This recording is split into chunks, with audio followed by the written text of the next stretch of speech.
A Saudi teen was flirting online with a girl in California, and in fact, it wound him up in jail. So Abu Sin, who is a young man in Saudi Arabia, met Christina Crockett, a 21-year-old in California, on YouNow, which is an online community forum that allows people to chat publicly in real time. And I believe we have a screenshot just to give you an idea of what these chat rooms look like.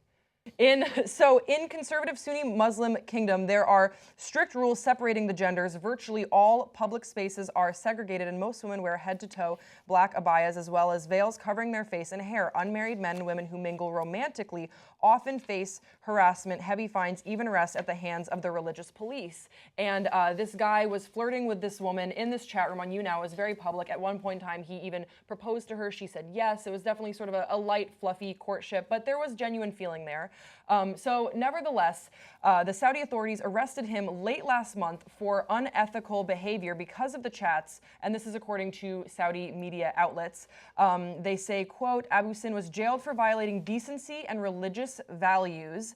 And going on, he was released last week on bail, and on Sunday, Abu Sin released a new video lasting about a minute, and in it he promised he would no longer use social media in a way that would violate the kingdom's moral and religious codes. He also said he repented for chatting with girls on the internet. This to me is a little bit tragic, especially if you watch. There you go. If you see them chatting, if you watch the YouNow, there's about a 20-minute stream that you can find online, and it is pretty innocent and sweet, and it's sad. It feels like super limited, and I wonder about the sincerity with which he repented. I don't know. It's just such a different culture. It's hard for me to put myself in their shoes. No, it's of course under duress. I hope to God he doesn't mean it, and my guess is he doesn't.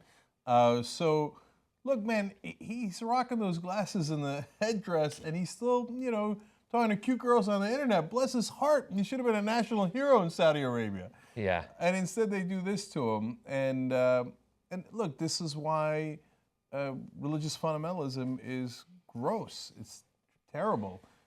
This is why, people, for all the problems that America has, and I know a lot of the good sides of America is marketing. I get that. We talk about it all the time.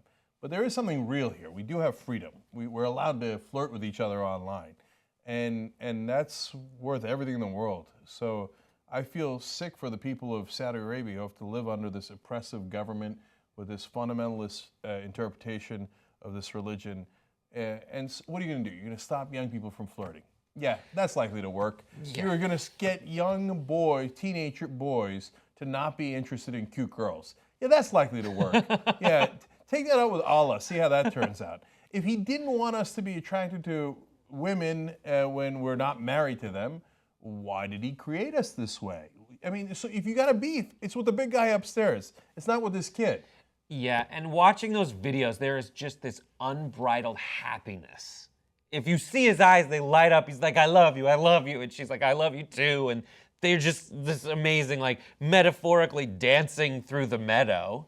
And there are, like, areas where you're not allowed to mingle. You have to keep the genders separate. They're not in the same room together. They're thousands of miles away. So even that argument falls through it doesn't even, you're right. Even under their stupid so-called morality laws, this makes no sense. So they didn't touch, they didn't have premarital sex. So what you want people to not fall in love, that's against, if you really think that's against your holy book, you should rethink your holy book, okay? And that doesn't sound that holy to me. You want to stop human beings from having human reactions?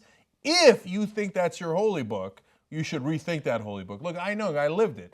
I studied all the religions, right? When I was in college, Islam, Christianity, I read the Quran, I read the Bible, and I stopped at the story of Tower of Babel.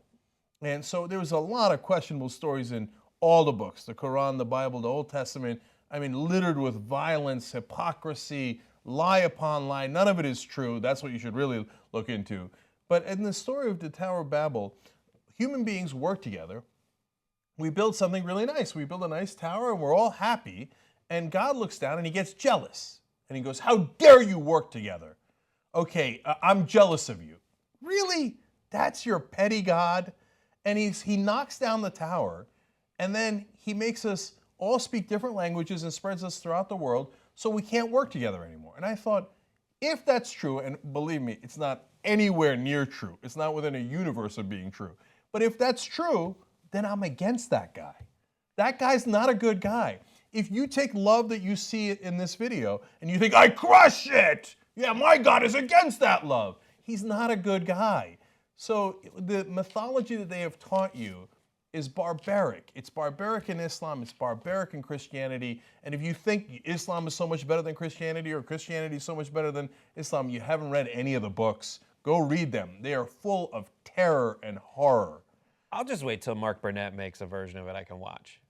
Yeah, that's the thing. When you watch the video, like, so many people were watching this, and so many people were happy to see someone, you know, these two people in different worlds cross their religious barriers. I mean, her name is Christina, for Christ's sakes. Like, it is just this, you could think of it as forbidden love, or you could think of it as transcending these barriers.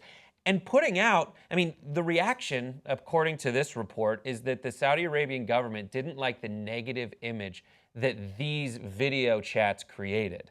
I'll tell you what a negative image is. It's when you swoop in and tell them they can't be in love with each other. These two people who are smiling and so effusive, and thousands of people are giving them hearts and thumbs up, and you say, sorry, no.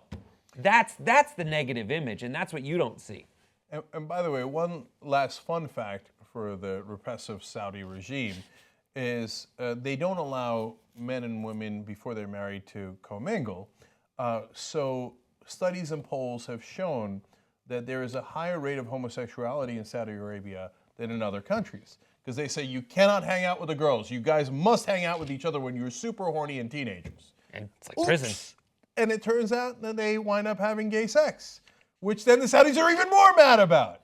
Okay, sad day for you. You see, you can't stop humanity. Some dude that might have written something thousands of years ago in order to acquire power, and whether his name is Jesus or Moses or Muhammad, it doesn't make it true, and you can't stop our DNA from what it is. You're on the wrong side of history, you're on the wrong side of humanity, so you might be in power today and you might get to crush hope and love for the moment being for the people you're oppressing.